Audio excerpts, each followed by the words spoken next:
Halo, selamat datang. Praktek mendengarkan. Cerita full bahasa Indonesia.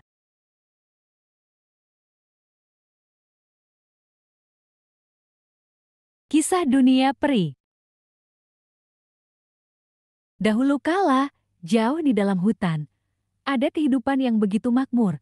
Mereka adalah bangsa peri, mereka semua hidup di berbagai macam tempat, ada yang membuat rumah di dalam pohon, dan ada juga peri yang membuat rumah di dalam tanah.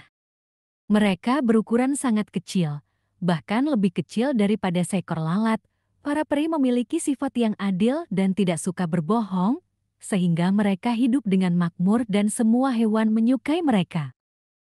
Semua peri memiliki pekerjaan masing-masing. Setiap harinya mereka terbang dan bergembira, mereka mengumpulkan makanan dan mengumpulkan air. Bahkan sebagian peri ada yang berkebun dan menghasilkan buah-buahan yang segar-segar. Mereka membudidayakan berbagai macam tanaman dan merawatnya bersama-sama. Ketika pohon sudah berbuah, semua peri berhak untuk mengambil buahnya. Mereka mengambil buah secukupnya dan tidak tamak. Semua kemakmuran dan kebahagiaan itu berakhir ketika tibalah musim kemarau yang berkepanjangan. Setiap harinya banyak tanaman yang mati karena kekurangan air. Kemarau yang berkepanjangan membuat banyak peri sakit hingga meninggal dunia. Mereka susah mendapatkan makanan dan susah mendapatkan air. Ratu peri setiap hari memikirkan cara untuk menghadirkan air. Hingga suatu hari Ratu peri tidak sengaja melihat sebuah bendungan yang sangat tinggi dan besar. Ratu peri penasaran dan terbang setinggi bendungan itu. Saat tiba di puncak bendungan, Ratu peri sangat kaget. Ternyata itu adalah benteng air. Manusia sengaja menghalangi air masuk ke hutan, sehingga hutan mengalami kekeringan. Manusia membuat bendungan untuk kepentingan mereka sendiri. Manusia menghalangi air yang bisa menghidupi seluruh makhluk di dalam hutan untuk kepentingan mereka sendiri. Mereka sama sekali tidak memikirkan kehidupan di dalam hutan. Ratu peri merasa sangat marah kepada apa yang diperbuat manusia.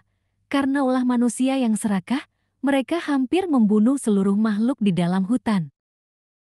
Ratu peri segera kembali ke hutan dengan tergesa-gesa. Setibanya di dalam hutan, Ratu peri mengumumkan perihal bendungan itu. Semua hewan berteriak tidak terima. Semua hewan merasa ini tidak adil bagi mereka.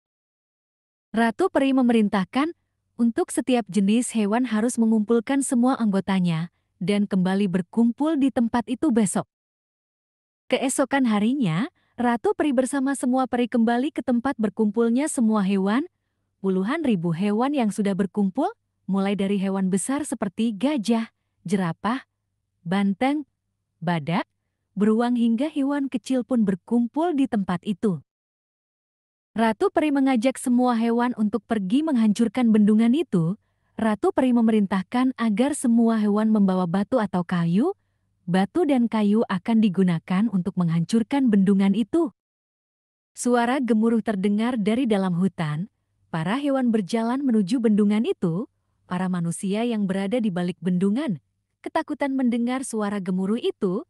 Mereka mengira kiamat sudah tiba, padahal itu suara langkah kaki para hewan. Setelah tiba di bendungan air, para hewan mulai melempar batu dan kayu. Bahkan sebagian hewan membanting dirinya untuk menghancurkan tembok tinggi itu.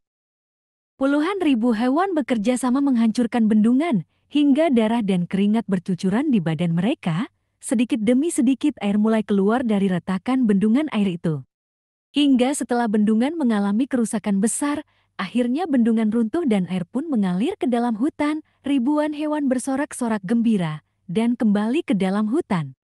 Sungai-sungai di dalam hutan sudah kembali terisi dengan air. Hewan-hewan di dalam hutan tidak kekeringan lagi. Para peri kembali ke aktivitas mereka semula. Peri yang sakit sudah kembali sehat dan mereka mulai bercocok tanam kembali.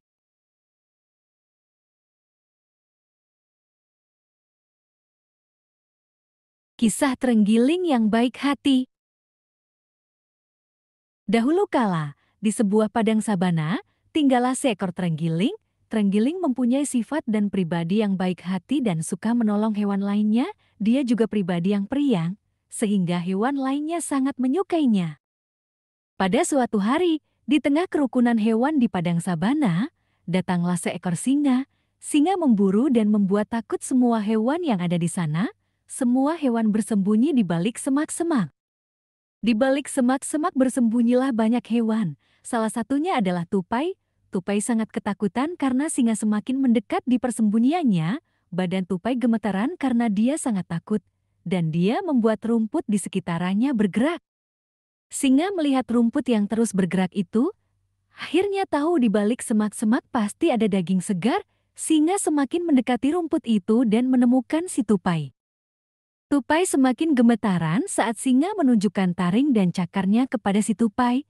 Singa berkata, "Wahai tupai, terimalah nasibmu, hari ini aku sangat lapar dan akan kujadikan engkau sebagai santapanku." Mendengar ucapan singa, tupai tidak bisa lagi bertahan karena dia sangat ketakutan dimakan oleh singa. Tupai tiba-tiba pingsan di tempatnya. Singa menutup mulutnya dan kaget melihat santapannya tidak sadarkan diri. Singa menggoyangkan badan tupai supaya sadar kembali, karena singa tidak suka memakan hewan yang sedang pingsan. Terenggiling yang juga sedang bersembunyi di semak-semak, sedang mengamati si singa. Dia mendapatkan ide. Terenggiling menyuruh semua hewan untuk pura-pura pingsan, supaya singa tidak memakan mereka. Ketika semua hewan sudah pura-pura pingsan, terenggiling keluar dari persembunyiannya dan menghadap ke singa. Terenggiling berkata, "Wahai singa, bukankah memakan daging hewan yang sedang pingsan rasanya tidak enak? Lihatlah semua hewan yang ada di padang ini, semuanya pingsan." Terenggiling meminta singa untuk menurunkan si tupai dari genggamannya dan mengorbankan dirinya sebagai pengganti tupai untuk dimakan. Terenggiling berhasil mengalihkan perhatian singa, sehingga hewan lainnya yang sedang berpura-pura pingsan, mereka semua bangun dan pergi dengan hati-hati meninggalkan singa dan terenggiling. Singa yang kelaparan itu langsung menangkap terenggiling untuk dimakan. Terenggiling langsung menggulungkan badannya. Singa tidak tahu kalau terenggiling memiliki sisik yang begitu keras. Singa menggigit terenggiling dengan gigitan yang sangat kuat. Namun karena terenggiling memiliki sisik yang sangat keras, hasilnya beberapa gigi singa patah dan singa merasa kesakitan. Singa berteriak kencang dan melemparkan terenggiling.